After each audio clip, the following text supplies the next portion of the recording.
Welcome to the Million Dollar Multi-Op Podcast. Here, you're going to find education, entertainment, and a little inspiration on how to get to the next level. Are you a DJ company owner that's looking for the secret sauce? Congrats, you found it. What's up, everyone, and welcome to the Million Dollar Multi-Op Podcast. I'm your host, David Osborne, with BlueprintLearn.com. On the podcast today, we've got I think of you as an icon. You are all around, you're all over the socials, and I've known you in different ecosystems throughout the years. The one and only Duerell Jones. Welcome, Duerell. Oh, man.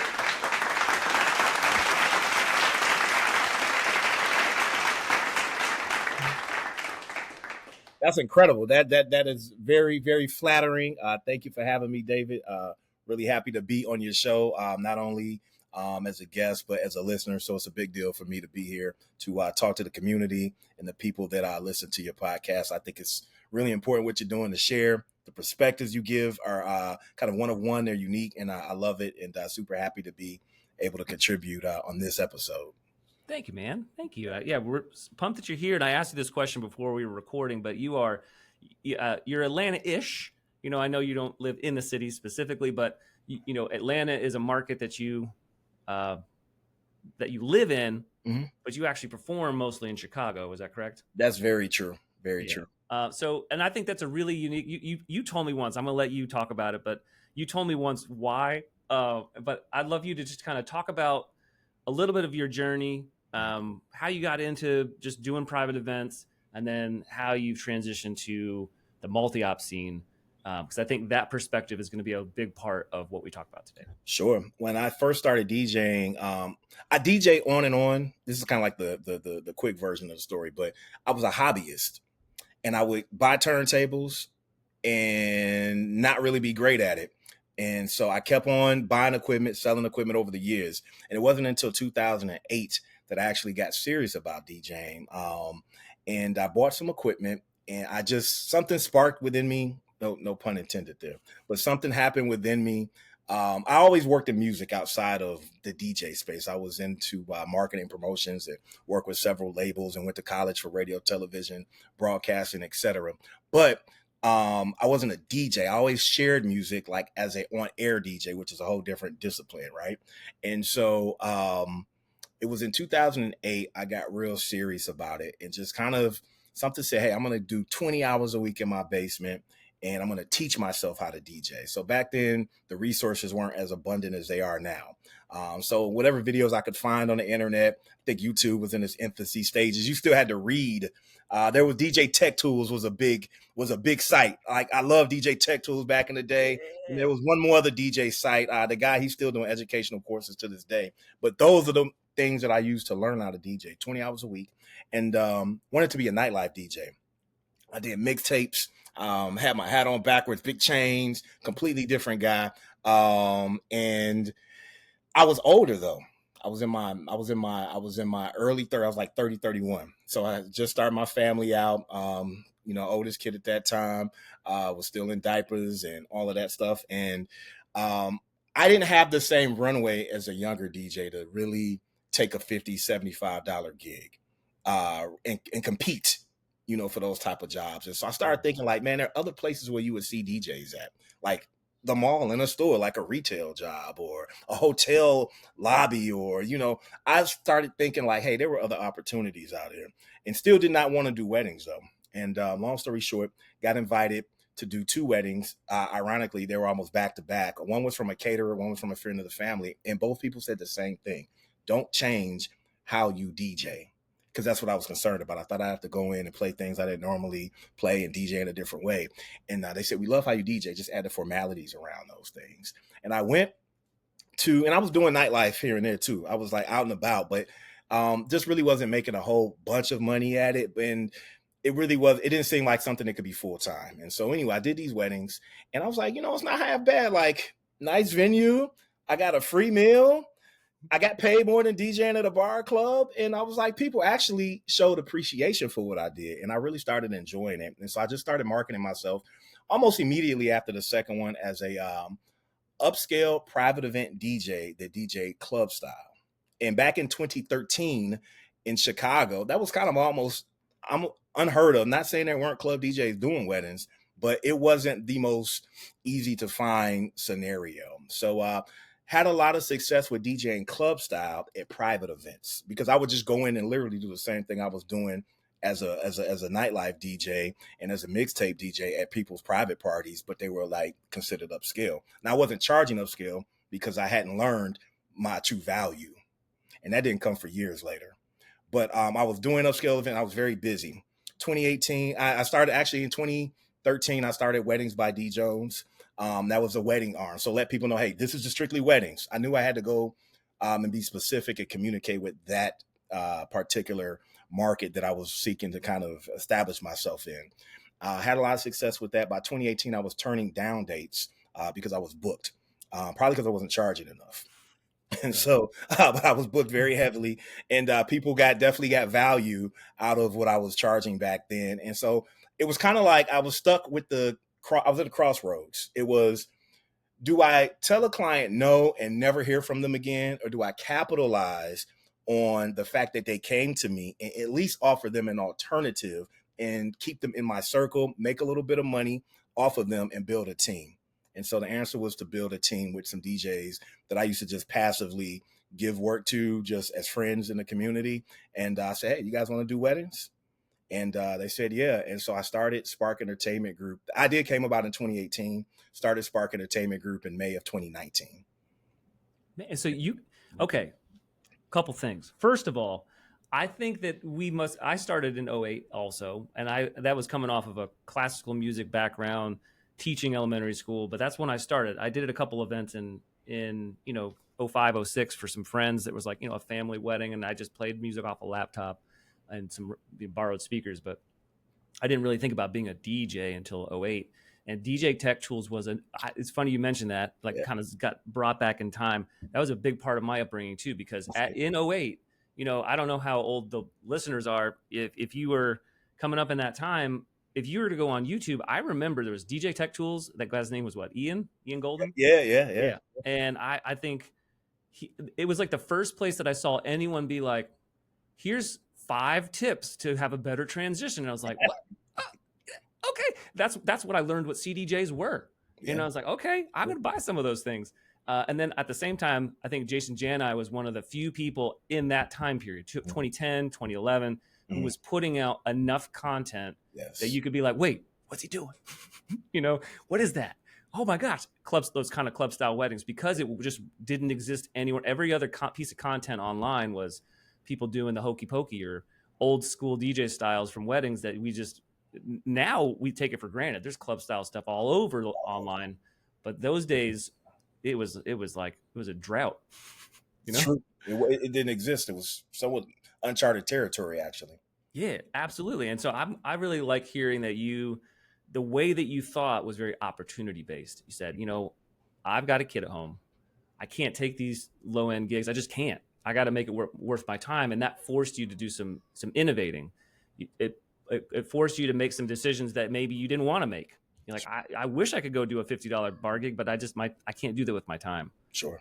So I really appreciate that. And, obviously starting your multi-op right before COVID is kind of a big deal. Where was the point between 2019 and now where you said, okay, here's this collection of folks that kind of I passed gigs to, and did it start to become more of a thing that was consistent with your team? I got luck. Well, the unlucky part was COVID, obviously the following year. But this is a testament to, and oftentimes I don't see things the way other people see them when they look from the outside looking in. But this is a testament to my personal brand in that market in Chicago at that time. We launched 2019 successfully. Yeah. The whole team was busy through 2019. We were getting ready to have an incredible 2020, and then COVID happened. I once read somewhere when I was considering doing weddings, it was in Mobile Beat. I'm dating myself more and more, like more old media, right? And so, but someone said in Mobile Beat, they said, the wedding industry is recession proof. And so if you ever want to see, I looked at it like COVID was the true test. Now, there was no recession, it was COVID, but people still were booking weddings through COVID. They literally, now I had to adjust. I had to drop my deposit, et cetera, et cetera. But I was meeting still through COVID after that first month of shock. I was rescheduling, and I was at least meeting with 2 to 3 people, maybe 4 people a week, still booking dates. So that set us up for 2021 to come back. And then we had all of the weddings that had already booked still moving. So the thing that I thought was important was just to capture as much social media as possible, because social media is our is social proof, and it is our currency. It's like our living resume. So I knew that we would have an abundance of events coming up in 2021. And the whole mandate during that time was just like, yo, capture as much as possible and keep flooding the internet with stuff. And back then people would be like, oh my gosh, I like to, you're so much social media. You're like, how do you keep up? And the reason was I just knew that we had to make up for lost times in that down year, and also let people know that we were here. And so I think we went through the same thing that everyone else went through as a event business. Obviously slow times in 2020, but 21 we picked right back up like it never happened. That was a testament though to what was built prior to even starting Spark. And the year 2019 was successful for the team. Just weren't charging what we should have been charging. Sure. And we were right there with you. I think I've told this story a number of times. 2020 is where the blueprint was born. Same kind of thing. You were talking social media. You're like, hey, you were thinking on the demand side of things. I was thinking on the supply side of things. Yes. I was thinking, oh my gosh, if we're going to deliver when this thing is over, I can't bring people in shadow with me anymore, because it was just, there weren't the shows. Like that summer of 2020, we had hardly anything going on.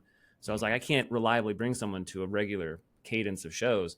I need something different. And that's kind of how that started. But, and you're right about social media. It's the lifeblood. I know people that run multi-million-dollar companies that they would say the number one thing they kept through COVID was sales and marketing. Like they kept, because if they laid off some people in operations or HR or different departments, they could get it back. But if you got rid of that sales pipeline, they were done for. And they kept that open. They kept it going. They got the consultations going, putting out the marketing, so that way they had a business to come back to. Yes. Yeah. Yes. So you mentioned your personal brand being so strong, and a testament to your personal brand. I learned that you were doing fusion back 10 years ago. Yeah. Go ahead. No. I had a client. It was a corporate. It was Easter Seals of Chicago. They came to me in 2015 and they said, hey, we're paying all this money to book these bands, and no one would dance after the first 2 to 3 songs. We think our crowd is moving towards DJing, so we want to book you to DJ. And I was for one, I was excited because I hadn't done a gala at that time, and 2, I was like, this is cool, but let's not alienate the guests that expect to actually have a band. Let's not just completely just show up with just a DJ on the stage, because it was a big thing it was a big production. And so I said, what if we do, because I always like DJ AM was he's like my favorite DJ. Yeah. And so him and Travis Barker used to tag team and do things together creatively. And so I said, what if we do a DJ drummer set? And I pitched the idea to the team, and they said, the drummer will just be drumming with you? I said, yeah, the drummer will be there to add the energy, give the live sound. And so we did it. And it was very stressful, because the first drummer I worked with, he had to have the whole set pre-planned out. He had no flexibility. No. And so anyway, long story short, that was the first time I did a DJ drummer set. The year after that, I got the drummer that's still working with me to this day. His name is Perry Dante. He's gone on to do some really fabulous things in his career, just for his own personal self as a drummer and creative. And we have been rocking hybrid sets like crazy. Almost no bad nights. I'm going to say probably no bad nights since 2016. We've added other musicians over the years. Guitarist, we've added a sax player. So we love to have a sax player on the floor engaging people. And the guitarist, those 3 elements right there, music, instrument wise, is what is our sound. Is guitar, is drums, and then a sax player for interaction. And then I DJ the exact same way I would if no one was with me, and it works. Yeah. Do you find that, because like, we work with pretty heavily with fusion here, do you find that finding a guitarist, because it's more chordal, they have a harder time, or are you just finding the right caliber of musician that can hang it no matter what? I like to work with people that excite me. Okay. You got to excite me. I just don't want a guitarist for the sake of filling the stage with a guitarist. The people that I've been lucky enough, the people that I work with, I don't know if it's how I see things or hear things, but people that I work with happen to be touring musicians. So these are musicians that get called on when big bands come in and need backlines, or they actually take people out on the road. So lucky in that regard. I think the key thing too, if you're looking for musicians to build your hybrid roster, which I'm sure a lot of teams are right now, you got to find somebody that's very comfortable with their artistry, because at a certain point it's not scripted. And if it's someone who can only work on script, it's just not going to work. It's just not. You got to find someone who understands how to fall back, stay on beat, and they have an ear and they can get in key quickly. And they have a real kind of a broad knowledge of music in general. You know, like, just even if you don't know the songs intimately, you know the rhythms. And so a great guitar player will change the text. We've done hip hop songs and turn them into rock songs, and they sound fun. But yeah, I think you have to find someone that's comfortable within their own artistry, not just a trained musician. Trained musicians may not be the ideal hybrid musician, to be honest. I think I may have a connection here, because a lot of times we talk about in the multi-op space with training that it's an unsupervised job. Okay, so you're bringing people on, you want to trust them fully, and ideally when you're hiring, you want to be bringing people on that need as little management as possible. People that are just awesome, they're great humans, you trust them to go out and crush, and you can pour into them and they're going to keep getting better, and you're not worried about them. And I think the same thing is true with musicians, because the more times we have to think, hey, we need this tech or we need this support for our live musicians, because they can't really, they don't get it. Like, we're trying to pad their lack of musical talent or lack of musical experience. Like you're saying, if you have to give them too much, then you're managing and you're not as free to do what you want to do. We got a guy right now that's working with our team who is absolutely same, like a touring level sax player. Mm-hmm. And we were riding home from a gig recently, and he had a jazz gig the next day, and he was talking to a guy on the phone, and he's like, hey, you need to be able to play lead on these 10 tracks. And he's like, David, I don't know these tracks. Can we listen to them on the way home? He listened to them once. He's like, got it. And I was like, what do you mean got it? He's like, yeah, I got it. I got the melody. I'll be able to riff. I'm good. I was like, that's crazy. But that's the caliber of folks you need to work with when you're doing fusion at a high level, because you just need to be able to turn them loose. Just go, yes. Hey, go play. And the thing with the hybrid is to keep the element of the DJ, because it's DJ led. I said the DJ is like the conductor, the maestro, right? So you, David, you run the energy in the room. So if David wants to change like the tone in the room, everybody else needs to follow that. Correct. And so we never lose the essence of what you hired a DJ for. And we're not constricted like a band may be a little bit more restricted as far as like repertoires and all of that. It's like, yo, let's go from EDM, let's go to country, let's go to hip hop, all within the same like 15 minutes, because it's working with the room.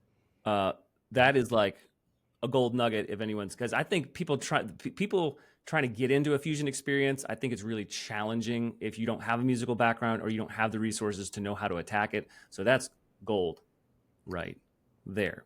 And so let's talk about, with Spark, with the multi-op side of things, with the DJs that aren't you. I wanted to lean into that part of the conversation where you're talking about that level of artistry, because I want to be really clear that it's very, very, very difficult when you're scaling a multi-op to scale that level of artistry with your team so that they can keep producing on a similar level to you. I'd love to know how you're handling that. Are you drawing a line in the sand and then this is D Jones, or is this the whole team that can produce this stuff? Used to be only me. We have two tiers of DJs. There's a premier tier, and those are all your guys that came from nightlife, and these are career DJs that work full-time creatives. Then we started last year. This is our first full year doing it. We started what we consider a Spark tier. Spark tier, you're more quintessential wedding DJs. So with the Spark tier DJs, we do not offer hybrid experiences with. I just feel like the level isn't there as far as like how they're going to DJ. I think it may make them uncomfortable. They could get a sax though. We will do a sax. Like sax player, it's almost independent almost to a certain extent. But no drums, no guitars, nobody on the stage with the spark tier. And our premier tier DJs, they get it because the musicians, like you mentioned, David, are at the point like your saxophone player. They hear and they're going to carry their part. And then the DJs have so much experience. I mean, these are people, there's not a DJ on our premier tier that doesn't have over a decade of DJing experience. I mean, these are people that are they're in the craft. And so we didn't really have to do any type of prep as far as that. We had a conversation when I first booked people for the first time. We would hop on a Zoom. We talk about how it would go, how the DJ led the way. And then the musicians had already worked with me. So they already know kind of what to do. And it just worked out. I've been kind of lucky in that regard. I don't have a formal process. I will tell you, we used to book the first time I worked with someone, I would book time at the Music Garage in Chicago. And I booked Perry for 2 hours. And I saw Perry at a Coors event DJing or drumming with another DJ. And I booked it for 2 hours. Like, I'm going to go in here. We're going to have this format. And so walked in. Hey, how you doing? I'm Duerell. Hey, nice to meet you. All right, cool. Hey, I'm going to turn on the mix. I just played this sequence of songs last week. I just want to see how you kind of vibe with me, see, how we work together. Man, I thought we were going to go for 15 minutes. I probably went for like 10 minutes, turned the music off, and Perry and I have never rehearsed again unless we're doing like a studio piece where we're doing like some promo. Never rehearsed again. Matter of fact, after 10 minutes, I was like, hey, so how are you? What's going on? How's the weather? Like, we never, and we perform hundreds of gigs at this point, and it's very clockwork how we do things. Like, we vibe off of each other. And it's almost competitive when we show up. But my whole team there hasn't been much formality there. I may be lucky like that. I'd say it's one part luck, but I think the thing that, if I can hold up a mirror for you, I think it's like a game recognizing game kind of situation because, I recognize when I was in music school, right? I was a performance and education major, and what they would tell the education majors, because typically what happens in your traditional music schools with education breakdown is they'd say like, these are the students who don't study the craft as hard as the performance majors because they know they're not going to be full-time performers. They know they're going to go into the teaching role. And they say, listen, you can't have that mindset because if you're going to go in and try to teach like high school band or chorus or whatever it is, and you've only reached 7 out of 10 on the artistry scale, you can only teach to a 7 out of 10. You don't even know what it feels like to be an 8. So if there are people out there that are trying to do fusion that might be a 5 out of 10, and they don't know how to recognize a sax player or a drummer that's a 9 because they themselves are at a 5. So I'm telling you that you have a level of artistry where you can see that in someone else and you're like, oh, they got it. And I think that's a barrier to entry for a lot of people in our industry that just don't know. And I mean that as like the only way to improve that is to up your artistry. And that's Very like fair. 20 hours a week, you got to work on it. I would tell anyone who wants to add any musician to their team, just, are you entertained? You got to look at what's entertaining to you from the heart. Not, are they playing the song? It should be the person themselves without the instrument or just holding the instrument should kind of have an entertaining look about themselves. They should have a little pizzazz. Like, that guy came to play the sax tonight. Like, you need to see that in that person. That's what makes it. That's the other element too. I always tell people that a lot of what we do, and like Jason Jani, like you mentioned him, definitely somebody early on in my career that I latched on to and was like, yo, this could really happen at a full-time large level, because he was one of the first people that I also saw like performing at a high level consistently. He wins the room just by showing up because he's clean. Part of that is in the entertainment place, and your musicians should complement that too. So, I think what I hear you saying is, it's the same thing with your premier level DJs, and I think that's somewhere that we are at right now in our company, where we have 2 brands. We have a tier of DJs that we're teaching how to rock parties. That's like your Spark. That's your Spark level. Or your like associate type level that you're talking about. We've got a level of talent that is homegrown that we've taught. And then there's just like there's an X factor that some people just have it. And you go, this is someone who operates at a tremendously high level. Ian, who's helping produce this podcast right now, is hearing me say this, has a background pre-DJing as as a front man, like in a band, as a recording engineer. Cannon, who's our ops guy, played the drums for years. Chris, who's fabulous with fusion, who's a saxophone player himself, as a DJ on my team, who his musical talent is unrivaled, like how well he can hear. And what we notice, and I think this is kind of the thing I want to bring home, is when we're going again to like recruiting and hiring our DJs, we know at some point we want them to be able to perform a fusion experience, whether it's 3 years from now, I don't know, because you got a lot to learn before we get to that point. But if we hire people that have a musical background and have what you just said, that have that, man, this person's interesting. Yeah, they are a candidate to become an artist down the road. Yes. We just have to put some time into them, Indeed. So when you are is there any hope that some of your guys on that Spark tier would move up, or again, are you trying to keep that separate and you're like, you know what, it serves different markets and different purposes? I would love for our Spark tier DJs to move into a premier space. I think there's one that I was definitely surprised about, is just his skill set. His whole aura was bigger than what I thought it was when I first met him. I was like, oh, you just happen to be a diesel mechanic by day. Really, if you decided to be a full-time entertainer, I think you could do it. But yeah, I think progressively, there'll never be another group of people like we have on the premier side. So the path now is to bring people in Spark level and move up into the premier tier over time when it makes sense for them. And then obviously they can do all the other things that, the traveling and they can do the hybrid performances, but that's the path now. Also, the premier tier, as much as I love it, it's just not scalable. It's just not scalable. And I'm looking at this point in my career and kind of on my own journey is looking at things that can scale. And that's just the bottom line for me at this point. Because for one, I don't want to continue to have there's an expiration date to everybody. And so on this team that exists currently, there's an expiration date. So as a business and kind of thinking forward, I have to be like, you know what? Now it's time for me to get in line. I built the brand up off of, the premier side and myself, but the brand speaks for itself. And so now I need to make it to where it can work for years without even the same faces as it started with, including my face. Oh, yes. I was hoping we triggered that level up. Dude, that's the mindset of a champion right there. It's the players change, people still love the team. That's what we're going for, right? You built it. It's you. But when you've got that mindset, oh gosh, man, I wish more people could think like you. When you've got that mindset that you indeed yourself have an expiration date for your own brand, an exit strategy is what we call it in the business world.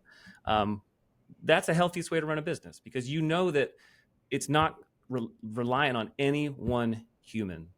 I mean, you should love the people that you work with, but you just know that people have their own lives. They have their own things. They got their own things going on. So you have to build a healthy business that's scalable and can keep going.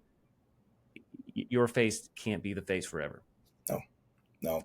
I've strategically moved further and further away from Spark, and probably one season away from not even being on the website. Man. Yeah. It's so funny how our journeys are a little bit similar. I think I still have a tremendous love for DJing, and when I go and I do a wedding, I'm like, man, this is about the most fun thing ever. I love doing this. Yeah. But then there's also the very pragmatic side of me that sees the future and sees the next 10 years and goes, okay, the only way to make that phone ring and then people are like, who's David, is to step back and to let other people shine. Because that's when I don't want people 10 years from now calling and saying, does that come with David? No, David's our grandfather. Yeah, right. Get him out of here.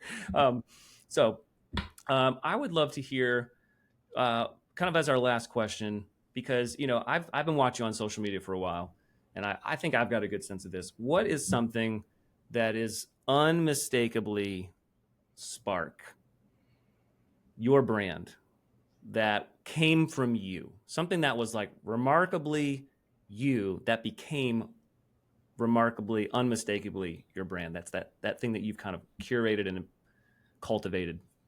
Well, behind the scenes is the processes, almost like the core processes are the same. I don't know where I got it from. There's always been well, there's a sales process too, but that's another conversation. But the conversation after booking is the same. There's still a 60-day planning meeting. They're still over communicating in between. Yeah. There's a 30-day planning meeting. And then if you work with a different DJ outside of me, there's a DJ intro meeting. I'm a big over communicator because I read somewhere, I don't know, it could have been Jason Jani. It's been so long. I don't know if it was him, but I did read somewhere. It said, things happen on the day of your event. The way you make sure a client still is human and they understand you're human is to build in insurance with people. And that all comes before the insurance comes before the event. The insurance comes with people knowing that you were 110% available, hearing them, communicating with them. And so on the day of, if a human experience happens, something doesn't go exactly as planned, they know that everything else you did before that was great. So insurance before an event to me is key. And that still is in every process. I tell that to people that work with us today, like you're being you're being accommodating, you're attentive to these people months in advance, because if the day of something doesn't go right, most likely they're going to forgive us and we will not get less than a 5-star review on Google because they enjoyed their whole experience. There weren't a bunch of hiccups leading up to it. And then on the day of, the human experience happened. Insurance, that is key. I've been doing that since day one, over communicating, being attentive, as attentive as it's getting more challenging because of time. And it seems like the more people that have their hands in like the communication pot, there's still just not enough people to talk. But long story short, build your customer experience before the event. And that is kind of the goal with every single client. I want people to feel confident and comfortable and know that we're 100% committed to their event. Everybody. That is 100% dead on. I said it similarly the other day. I said, making people feel like you're going to do a great job is just as important as doing a great job. Boom. Yes. You said it. Yeah. You summarized it way quicker and better, but yes, that is to the point. Because how many times have you showed up at an event in your career that someone, bridesmaid, groomsman, parent, they come up to you and they're like, we are pumped to have you here. You know, like so-and-so, the bride, you're her favorite vendor. They've been talking about you for 3 months. And you're like, oh my God, no pressure, you know, but they are so excited because they believe in you. They know, like, and trust you. And that, like, you're right. If all of a sudden the power goes off in your party, they're not like, Duerell, you're the worst. They're just like, it happens, because they like you. Yes. You know, and they trust that you did everything you could have. They had confidence that you were going to do a good job. We also, you know, same kind of thing. If you show up and you start setting up and you keep leaving the room and you're not available and you have low energy, they're not going to feel like you're going to do a good job, and you cannot take the same kind of risks at that party. You can't do it. Nope. It's all, it's what you put in. It's what you can get out. Duerell, this has been awesome, man. I really appreciate you coming on the podcast today. How can people find you? Oh, man. Well, thank you first and foremost for having me. Again, avid listener, love your show. And hopefully somebody got something out of this that will push them a little bit further in their journey. Find me, DJ D Jones, at DJ D Jones on Instagram, Spark Entertainment Group. .com. That's our main website. There's djdjones.com. And well, thanks to Google and maybe even AI, you could just put DJ D Jones Chicago and you'll find me in any of those search options there, from ChatGPT to Google. Boom. Hit him up, search him up, look up this man. Go ahead. Free resources as always on blueprintlearn.com/resources. Did you have something you were about to say? I was going to say, if anybody, I always love to talk DJ talk. So if you ever want to slide at a DM and just chop it up or got any just general DJ questions, this is my life, my career, my lifestyle. Love to give back. So feel free to reach out. Do it, people. Do it. Well, man, thank you again. One more time.